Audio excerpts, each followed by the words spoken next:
지난 시간에 우리는 아담과 하와가 타락한 이야기와 그 타락한 인간들을 향해서 심판하시는 하나님의 심판의 이야기를 살펴보았습니다.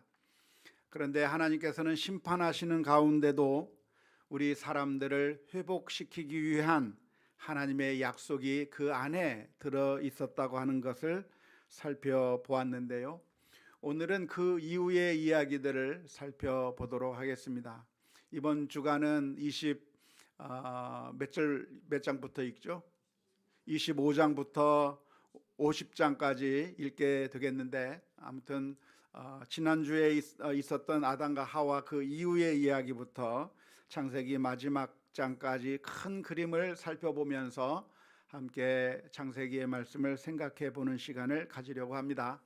먼저 영상을 보면서 영상의 설명을 먼저 듣도록 하겠습니다.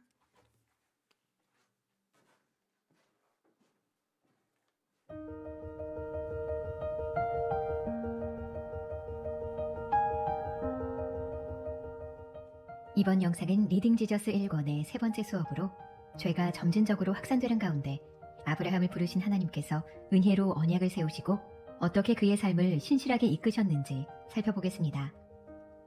아담의 불순종으로 인해 세상에 죄가 들어오게 되고 죄에 대한 심판으로 인해 인류는 고통과 죽음을 맞이하게 됩니다. 하지만 하나님의 심판에는 고통과 죽음뿐만 아니라 회복에 대한 약속도 있었습니다. 하나님께서는 어떻게 회복의 약속을 이루어 가실까요?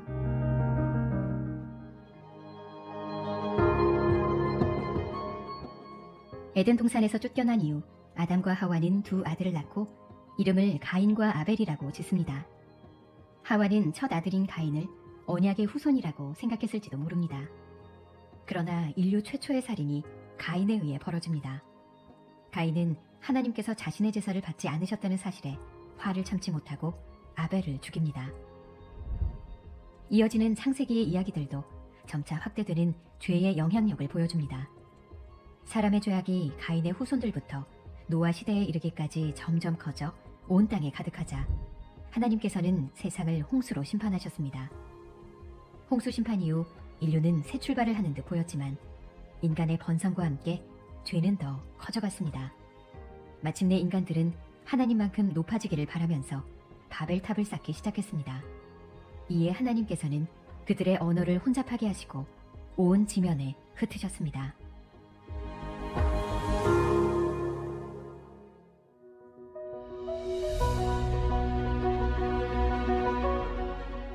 죄가 걷잡을 수 없을 만큼 커져갈 때 하나님께서는 한 사람을 부르셔서 언약을 세우십니다. 바로 우리가 믿음의 조상이라 부르는 아브라함입니다. 하나님은 아브라함을 부르셔서 복의 근원이 되게 하겠다고 말씀하셨습니다. 아브라함의 믿음과 순종을 통해서 온 세상을 축복하시겠다는 약속을 하신 것입니다. 하나님께서 아브라함을 부르신 그 순간 인류의 새로운 역사가 시작된 것입니다. 성경 전체를 보면 하나님께서 한 사람과 언약을 맺을 때 시험도 뒤따르는 것을 알 수 있습니다. 모세의 시내산 언약 사건과 이어지는 금송아지 사건이나 다윗의 영원한 왕위에 대한 언약 사건과 뒤이어 나오는 바세바 사건, 그리고 예수님과 제자들의 최후의 만찬 이후 제자들이 도망치는 사건 등이 그와 같은 예입니다. 마찬가지로 아브라함이 믿음으로 약속의 땅에 들어가자마자 그 땅에 갑자기 기근이 닥칩니다. 결국 아브라함은 약속의 땅을 떠나 다시 애굽으로 내려갑니다. 그리고 그곳에서 죽음에 대한 두려움으로 인해 아내 사례를 누이라 거짓말하게 됩니다. 아브라함은 약속의 땅을 벗어난 상태였고 사례는 애굽 왕이 자신의 아내로 취하려고 데려간 상황입니다. 이로 인해 땅과 자손들에 대한 하나님의 약속이 위기에 놓이게 됩니다.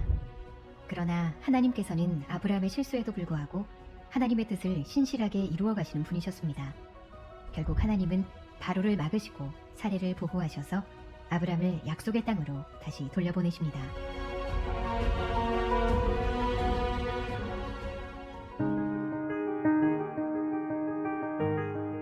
이후 하나님은 아브라함에게 그의 자손들이 하늘의 별처럼 셀 수 없이 많아질 것이라는 약속을 상기시키십니다. 아브라함은 이 약속을 믿었습니다. 그리고 하나님께서는 이 믿음을 의롭다 하셨습니다. 그리고 아브라함은 하나님께 약속에 대한 확실한 징표를 구합니다. 그 응답으로 하나님께서는 반으로 쪼개진 재물들 사이를 홀로 지나가십니다. 이는 언약 체결 의식을 보여주는 것으로 원래는 언약의 두 당사자 모두가 쪼개진 재물들 사이를 지나가야 합니다. 언약을 깨뜨리는 경우 이 재물들처럼 둘로 쪼개져 죽임을 당할 것을 맹세하는 것이었습니다. 그런데 하나님께서는 홀로 반으로 쪼개어진 재물들 사이로 지나가십니다. 이는 하나님께서 맺은 언약이 일방적이고 스스로의 죽음을 통해서라도 반드시 지키실 언약이라는 것을 의미합니다. 그러나 아브라함은 또다시 심각한 실수를 저지릅니다. 하나님께서 약속을 이루실 때를 기다리지 못하고 여종 하갈을 통해 이스마엘을 낳은 것입니다. 그럼에도 하나님은 아브람과의 약속을 변함없이 이루어 가십니다. 13년이 흐른 뒤 하나님은 아브람과의 언약을 갱신하십니다. 나는 네 하나님이 되고 너희는 내 백성이 될 것이다. 이 약속은 하나님께서 먼저 아브람에게 제안하신 것입니다. 그리고 하나님은 아브람을 아브라함으로 사레를 사라로 이름을 바꾸시고 언약 관계에서 순종의 상징으로 할례를 명하셨습니다. 바로 이러한 할례를 통해 아브라함과 그의 후손들은 하나님께 속한 자들이며 택함 받았다는 사실을 기억하게 하셨습니다.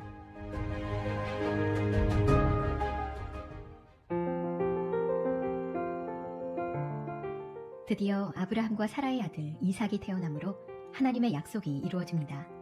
하지만 하나님은 아브라함을 믿음의 사람으로 계속해서 빚어가십니다. 하나님은 아브라함에게 하나뿐인 아들 이삭을 번제로 바치라고 말씀하십니다. 그런데 이삭을 번제로 바치면 하나님의 약속을 이룰 통로가 되는 자손이 사라지게 되는 것이었습니다. 아브라함은 자신의 믿음이 어디에 서 있는지를 가늠하는 시험대에 오릅니다. 그리고 결국 아브라함은 하나님을 믿고 순종함으로 나아갔습니다. 아브라함이 이삭을 번제로 드리려는 그 순간 하나님은 아브라함을 부르셨습니다. 아브라함아, 아브라함아, 그 아이에게 내 손을 대지 말라. 그에게 아무 일도 하지 말라. 내가 내 아들, 내 독자까지도 내게 아끼지 아니하였으니 내가 이제야 네가 하나님을 경외하는 줄을 아노라. 하나님께서는 순양을 예비해 놓으시고 이삭을 대신해 번제로 바치게 하십니다. 아브라함은 하나님께서 예비하신 순양을 제물로 바치며 그분께서 언약을 이루어 가신다는 사실을 배웁니다. 내가 이같이 행하여 네 아들 네 독자도 아끼지 아니하였은즉 내가 네게 큰 복을 주고 네 씨가 크게 번성하여 하늘의 별과 같고 바닷가의 모래와 같게 하리니 네 씨가 그 대적의 성문을 차지하리라. 또 네 씨로 말미암아 천하 만민이 복을 받으리니 이는 네가 나의 말을 준행하였음이니라.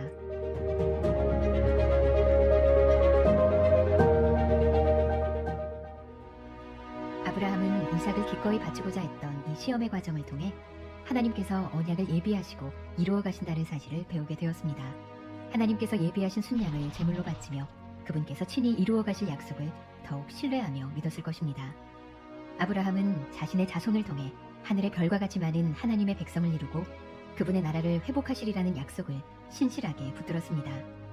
하나님께서는 구원의 역사를 통해서 자신의 하나뿐인 아들 예수 그리스도를 이 땅에 보내주셨습니다.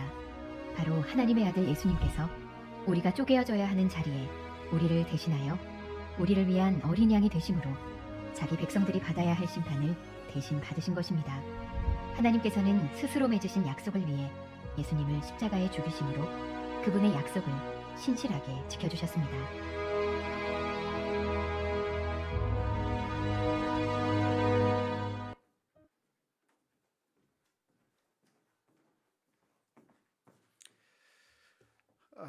지난 시간에 우리가 창세기 4장에서 아담과 하와가 죄를 짓고 에덴 동산에서 쫓겨나게 되었다고 하는 것까지 살펴봤는데요. 그 이후에 벌어지는 모습들을 보면 인간이 얼마나 더 비참하게 타락해 가고 있는가를 보여주고 있습니다. 아담과 하와가 낳은 두 아들 가인과 아벨의 이야기를 살펴보면 그들이 하나님을 인정하고 믿음으로 산 것이 아니라고 하는 것을 볼 수가 있습니다. 언뜻 보면 하나님께 제사를 드리는 그런 행동을 통해서 하나님을 인정하고 하나님께 예배하는 것처럼 보였지만 그러나 하나님께서 아벨의 제사를 받으시고 가인의 제사를 받지 않았을 때에 그때 가인은 아벨을 죽이고 만 것이죠. 어떻게 하나님께서 아벨의 제사를 받았고 가인의 제사를 받지 않았던 것을 어떻게 알았을까요? 어떻게 하면 하나님께서 받으신 것이고 어떻게 하면 안 받은 것일까요? 잘 모르겠습니다. 그냥 잘 모르겠고, 그러나 어떻게든 하나님께서 아벨의 제사는 받고 가인의 제사를 받지 않았다고 하는 것을 알게 되었을 때 가인은 화가 나서 아벨을 죽이게 되었는데요. 다만 히브리서의 말씀을 보면 아벨의 제사와 가인의 제사의 차이점이 무엇이었는가? 아벨은 믿음으로 하나님께 제물을 드렸다. 따라서 하나님께서는 제물을 보시는 것이 아니라 제물을 드리는 그 사람의 마음을 보시는 하나님이라고 하는 것을 알 수가 있다고 할 수가 있겠습니다. 아무튼 가인은 불쾌하게 돼서 안색이 변하면서 화를 내게 되었는데, 가인이 화를 내게 된 것은 당연한 것입니까? 당연하지 않을까요? 가인이 실컷 하나님께 제물을 드렸는데 하나님께서 받지 않았다고 하는 사실에 화가 났었는데요. 사실은 그런 반응은 정당한 반응이라고 말할 수 없을 것입니다. 오히려 그런 상황이 되면 우리가 어떤 반응을 보이는 것이 마땅하다고 할 수 있을까요? 하나님, 제가 무엇이 부족했습니까? 하나님, 무엇을 변해야 합니까? 하나님, 저를 받으시려고 한다면 어떤 삶을 살아야 됩니까? 자기 자신을 돌아보면서 자신의 부족한 점을 깨닫는 그것이 당연한 자세일 거라고 생각이 드는데, 그렇게 한 것이 아니라 오히려 분노하고 화를 내게 된 것이죠. 그런데 그게 어쩌면 우리들의 생각과 비슷합니다. 우리들이 착각하는 것이 무엇이냐면, 우리들도 하나님 앞에 예배를 드리면서 우리가 하나님에게 무엇인가를 해 드리는 것이라고 착각하는 경우가 많이 있습니다. 우리가 하나님 앞에 예배를 드리니까 우리가 하나님을 위해서 무엇인가를 하는 것 같고, 또 우리가 봉사를 하고 헌신을 하면 우리가 무엇인가 하나님을 위해서 하는 것처럼 생각이 들 때가 있습니다. 또 우리가 헌금을 하면 하나님께 이만큼 바친다고 생각하기가 쉽습니다. 그렇다고 하면 하나님께서 우리들에게 감사하다고 해야 할까요? 우리는 그렇게 생각하기가 너무나도 쉬운 것이죠. 하지만 하나님은 우리의 기도를 들어야 하거나 하나님께서 우리의 예배를 받아 주어야 할 그런 의무가 있는 게 결코 아닌 것이죠. 오로지 하나님께서 우리의 예배를 받아주든 우리의 헌신을 받아주든 그것이 하나님께서 받아준다고 한다면 그것이 너무나도 감사할 뿐이고, 받아주지 않는다고 해서 우리가 화낼 것이 없는 것이죠. 우리가 하나님 앞에 값진 예물을 가지고 나왔으니까 당연히 하나님께서 받을 거라고 생각하는 것은 착각이라고 할 수가 있는 것이죠. 왜냐하면 우리에게는 아무런 권한이 없습니다. 하나님 앞에 나아갔을 때 하나님께서 우리를 받아주느냐 받아주지 않느냐는 전적으로 하나님께 달린 것이지 우리에게 달린 것이 아닌 것이죠. 그 옛날 에스더라고 하는 왕비가 왕 앞에 나아가는 것이죠. 왕 앞에 나아가는데 그 왕이 그 왕비를 받아줘야 될 어떤 의무가 있는 것이 아니고 아무런 의무가 없어요. 그런데 안 받아주면 에스더를 받아주지 않는 것이고, 에스더가 나왔을 때 그 에스더 왕비를 받아주면 왕에게로 나아가는 그런 관계인 것과 마찬가지라고 할 수가 있겠습니다. 그런데 우리가 늘 착각하는 것이 무엇이냐면, 우리가 하나님 앞에 예배 드리면 우리에게 어떤 권리가 있는 것이냐, 우리가 하나님 앞에 기도하면 우리에게 어떤 권리가 있는 것이냐 생각할 때가 너무나도 많은 것이죠. 마치 우리들의 자녀들처럼.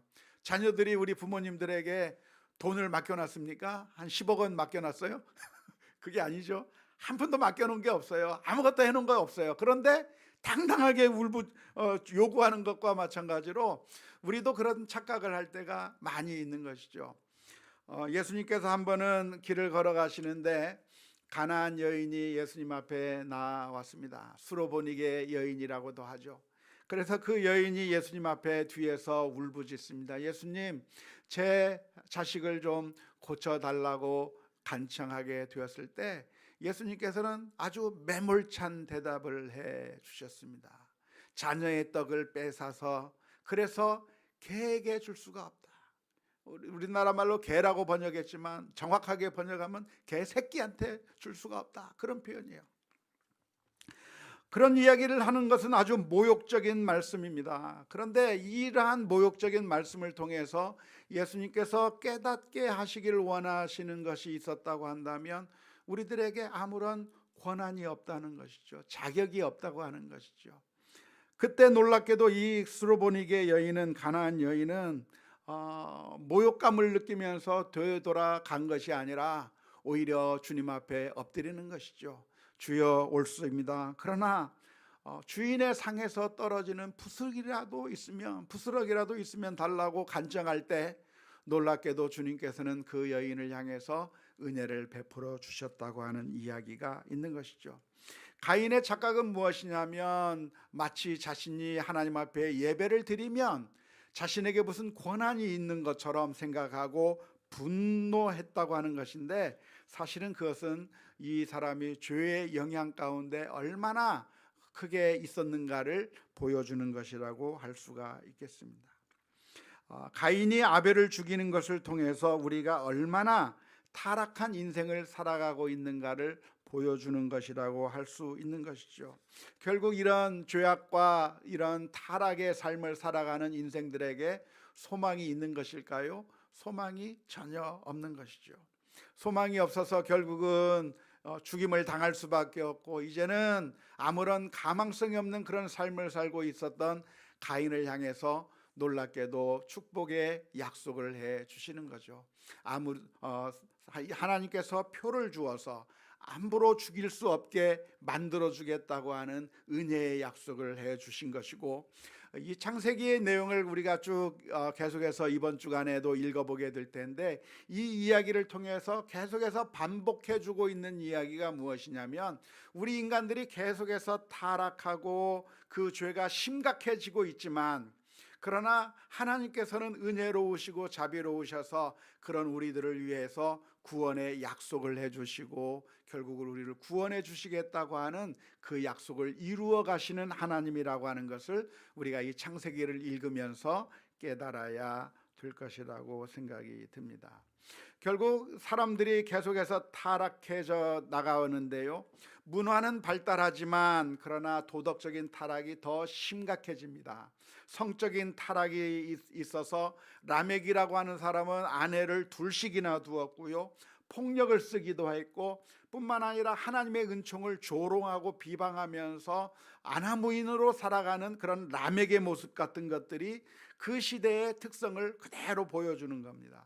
결국 참지 못한 하나님께서는 홍수를 통해서 이 세상을 심판하시는데, 그냥 완전히 다 쓸어버리는 것이 아니라 그 가운데서 한 사람을 선택해 주시는 거죠. 노아라고 하는 한 사람을 선택해 주셔서 다시 새롭게 인류가 시작할 수 있도록 만들어 주시고, 또 무지개를 보여주시면서 다시는 이 세상을 심판하지 않겠다, 홍수로 심판하지 않겠다고 약속해 주시는 그 하나님의 구원의 약속이 계속해서 주어지는 것이고요. 그래서 계속해서 타락해져 가는 인생들에게 아무런 소망이 없을 때 하나님께서는 또다시 한 사람을 선택해 주는데, 그 사람이 바로 아브라함입니다. 창세기 12장 1절에서부터 3절 말씀에 보면 아브라함을 향해서 하나님께서 말씀하시는 거죠. 여호와께서 아브라함에게 이르시되 너는 너의 고향과 친척과 아버지의 집을 떠나 내가 내게 보여줄 땅으로 가라. 내가 너로 큰 민족을 이루고 내게 복을 주어 내 이름을 창대하게 하리니 너는 복이 될지라. 너를 축복하는 자에게는 내가 복을 내리고 너를 저주하는 자에게는 내가 저주하리니 땅의 모든 족속이 너로 말미암아 복을 얻을 것이라 하신지라. 이 세상에 수많은 사람들이 타락해져 가버렸을 때 하나님께서는 그 가운데 어떤 한 사람 아브라함을 선택하셔서 이 아브라함을 통해서 모든 사람이 복을 받을 수 있도록 그렇게 만들어 주시는 것이죠. 그런데 진짜로 그렇게 복을 받게 됐나요? 아브라함을 통해서 많은 사람들이 복을 얻게 됐나요? 그게 아니죠. 오히려 더 힘들고 어려운 일들이 많이 발생하게 된 겁니다.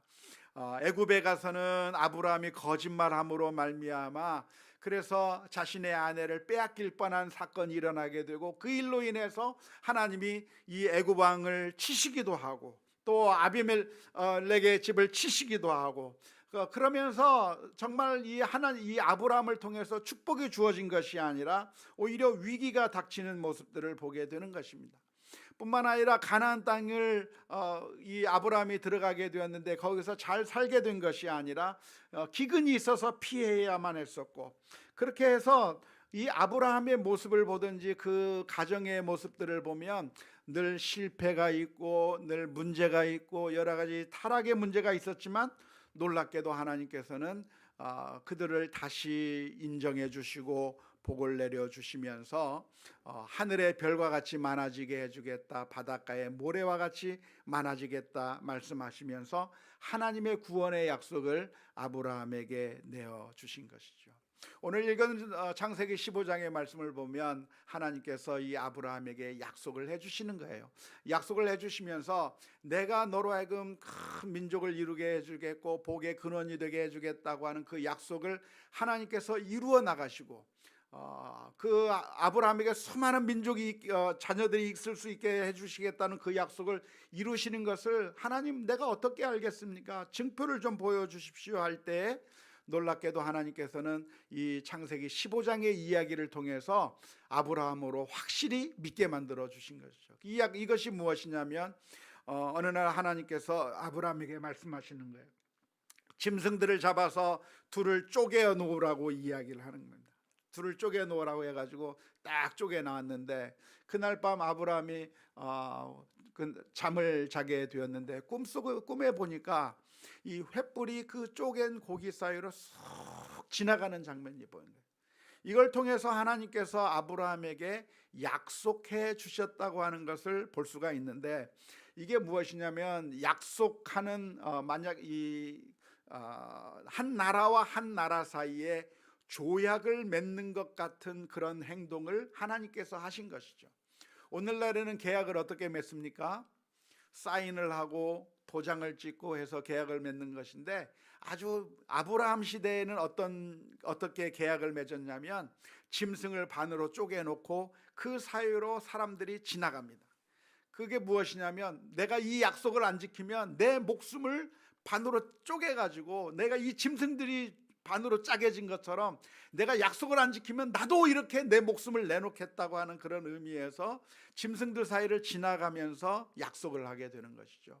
그래서 강대국하고 약소국하고 조약을 맺게 되면 그 쪼갠 고기 사이로 누가 지나가게 될까요? 약소국의 왕이 지나가는 거죠. 약소국의 왕이 지나가면서 우리가 1년에 조공을 얼마씩 바치고 우리가 당신들을 배반하지 않고 그런 일을 어기게 된다면 우리가 이렇게 짐승이 쪼개진 것처럼 우리가 죽임을 당하겠습니다라고 하는 그런 약속을 하면서 그 사이를 지나가고 약조가 맺어지게 되는 것이죠. 그런데 놀라운 것은 하나님께서 아브라함에게 그런 그런 형식을 통해서 약속을 맺으시면서 하나님께서 해주시는 것이 무엇이냐면, 내가 너로 하여금 큰 민족을 이루고 복을 주시겠다고 하는 그 약속을 하나님께서 하나님의 목숨을 걸고 그 약속을 지키겠다고 약속해 주신 거예요. 그 얘기는 뭐냐면 반드시 이루겠다고 하는 그 약속인 것이죠. 사실 이 약속은 한쪽에서만 약속이 아니라 쌍방간의 약속인 것이죠. 하나님께서는 아브라함에게 은혜를 베풀어 주시고 사랑을 베풀어 주시고 축복해 주시겠다고 하는 그런 약속인 반면에, 그러한 약속에 대해서 우리 인간들은 어떤 반응으로 하나님 앞에 약속을 해야 되나요? 내가 하나님의 말씀대로 순종하며 살겠습니다, 하나님 말씀을 지키며 살겠습니다 라고 하는 약속을 하는 것이죠. 쌍방간의 약속을 하는 것이죠. 그런데 그 약속을 이루지 못하는 게 우리 인간의 모습인 것이죠. 창세기의 이야기를 보면 계속해서 사람들이 실패하고 맙니다. 아브라함이 하나님의 말씀대로 살았는가? 믿음의 조상이라고 했는데 하나님의 말씀대로 살았는가? 아니요. 하나님의 말씀대로 살지 못했어요. 대표적인 예가 어떤 예입니까? 하갈이라고 하는 여인을 통해서 이스마엘이라고 하는 아들을 낳은 것은 하나님을 불신했기 때문에 나온 행동이거든요. 내가 하나님만을 믿겠습니다, 하나님만을 의지하며 살겠습니다라고 했던 그 아브라함이 하나님을 믿지 못해서 하갈을 통해서 아이를 낳으려고 했던 그런 불신앙을 보여주었던 것이죠. 그런데 그러한 불신앙에도 불구하고 하나님께서는 어떻게 하셨는가? 사실은 약속은 한쪽에서 깨버리면 약속이 안 이루어지는 것인데, 놀랍게도 하나님께서는 그 약속을 끝까지 이루어 나가시며 아브라함에게 은혜를 베풀어 주시겠다고 하는 게 그게 이 창세기의 내용 가운데서 계속해서 보여주고 있는 것입니다.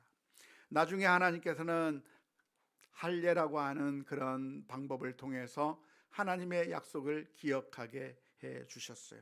이 할례라고 하는 것은 무엇입니까? 몸의 일부분을 잘라내는 그런 언약인데 마치 짐승을 쪼개는 것과 똑같아요.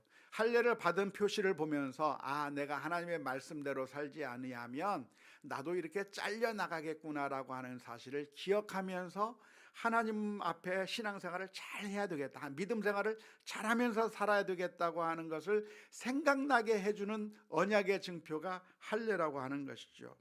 내가 죽어야 되는데 이것이 잘려나가는 것을 통해서 내가 약속을 안 지키면 잘려나가겠구나, 그렇게 생각을 하면서 살아야 되는데 안타깝게도 사람들은 계속해서 범죄하고 죄악을 저지르면서 살아갈 때 약속이 위태위태해졌지만, 그러나 하나님께서 계속해서 이삭을 통해서 야곱을 통해서 또한 요셉을 통해서 구원해 주시는 이야기가 계속해서 반복되게 되는 것이죠.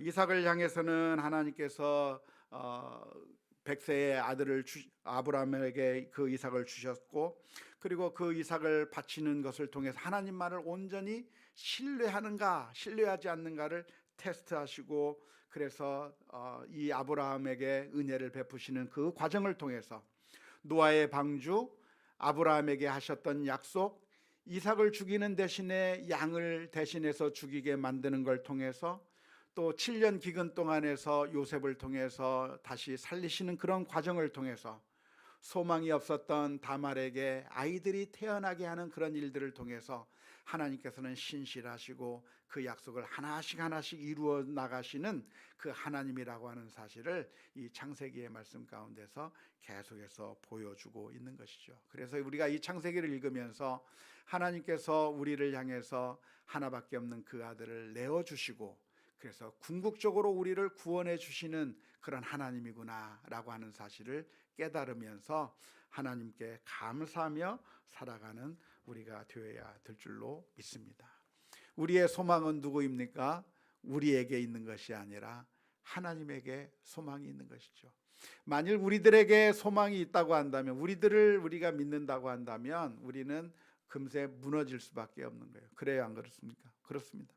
우리는 의지가 약해서 늘 넘어지고 늘 실패하고 쉽게 분노하고 쉽게 하나님의 약속을 잊어버리는 사람들입니다. 하지만 놀라운 것은 그런 우리들에도 불구하고 하나님께서 신실하셔서 그 옛날 아담과 하와에게 해주셨던 그 약속을 계속해서 대대로 오면서 다시 갱신하시고 또다시 이루시겠다고 하는 그 약속이 반복되는 것을 창세기의 말씀을 읽으면서 그 결과로, 그 마지막 약속으로 예수님께서 오셨다고 하는 사실을 바라보면서 이 성경 말씀을 읽을 수 있기를 주님의 이름으로 축원합니다. 우리 찬송 446장 찬양하겠습니다.